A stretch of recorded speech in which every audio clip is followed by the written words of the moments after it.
Hello, good morning guys. So మనకి slab అయితే పడిపోయింది కదా. స్లాబ్ పడిపోయాక పిల్లర్ల కోసం అయితే స్టార్టర్స్ అయితే వేసుకున్నాక మళ్ళీ పిల్లర్ బాక్స్ అయితే కట్టుకొని పిల్లర్ అయితే పోస్తున్నారు అనమాట. సో చూస్తున్నారు కదా.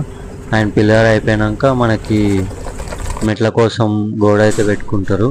సో వర్క్ దగ్గర కొద్దిసేపు ఉండి జిమ్కి అయితే వెళ్ళిపోయినా, చేసుకొని వచ్చేసినాక and next day night work అయితే అయింది.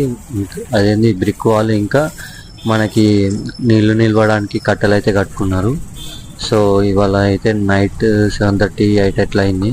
సో అప్పటిదాకా వర్క్ అయితే నడుస్తుంది అనమాట. So that's it for today guys.